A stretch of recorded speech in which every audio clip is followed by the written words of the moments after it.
right, now the first step is to take this cover off, and this also has the temperature sensor, so be careful when you're pulling. And that came off a lot easier than I thought, and then I just have to unplug the temperature sensor. Now that the cover is off, all I have to do to disconnect the temperature sensor is press down with the pry tool on this clip right here, and once that is loose, I can pull it off. Then I'll just set this aside for later because I will have to take the temperature sensor off. Next, I'll just be taking off these two 10mm bolts.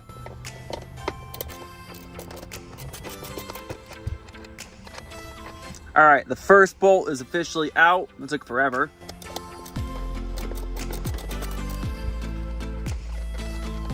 All right, got that one off. Now, just as a precaution, I will enable screen clean mode. That way I can take the screen off and not have to worry about it doing anything while it's off the dashboard. And now I'll just very carefully wiggle the screen off. Just be really careful with this because you don't want to break anything.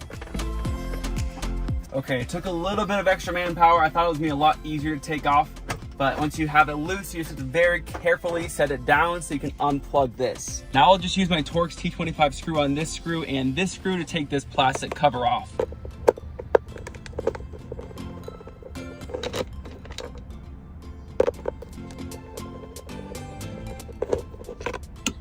All right, now it's loose, so I can just lift this up, and it's gonna be a lot easier to unplug the screen now. Then I just have to remove this plastic cover over this display cable and just be really careful. You don't want to break this. I'm not even sure why they put this on the car. I assume it's so like it can't be unplugged somehow while it's in the car, maybe? I don't know. And to remove this cable, all you do is press down on this part, and then you can just pull up to unplug the display.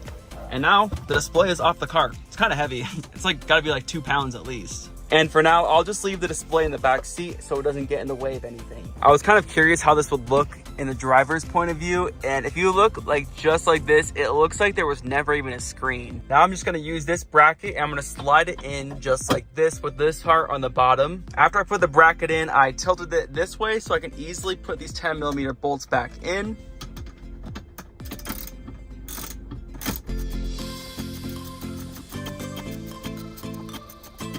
Now that that part's in, I will just tilt this the other way and put this 10mm screw back in.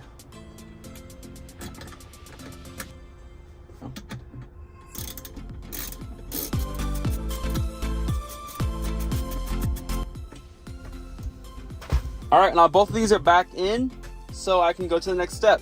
Now for the next step, I have this bracket and I'll just slide everything over this, starting with the wires just so I don't forget them. Kind of wedge it in this way, maybe turn it a little bit, and then get the other side in. And don't really rush this, take your time.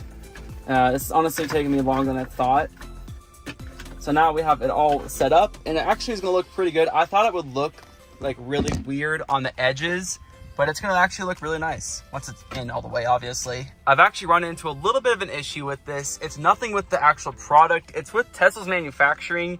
This is slightly longer than this, so it's kind of making it bulge out right here. I have this bracket on fully now, and it does bulge out, like I said, because this piece of metal on this side is way too long. But honestly, this still works, and that's all that really matters, because I'm never gonna look behind the screen and go, oh dang, I wish this wasn't bulging out like that. It's part of the car, you know, it's a Tesla. So the correct way is to put the screen down just like that, and then you get the bracket and you slide it over top with the cord. Obviously you plug in the cord first, so I'll do that real quick. Now just press down on this until you hear a click, like that.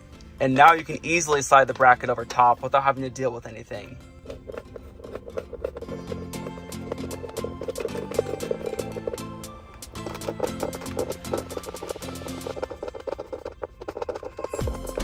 Now that the screen is plugged back in, you just slide it over this bracket. And then with the Torx T30, you want to put this in. I'm just going to put this in slightly with my hand so I can get it in easier.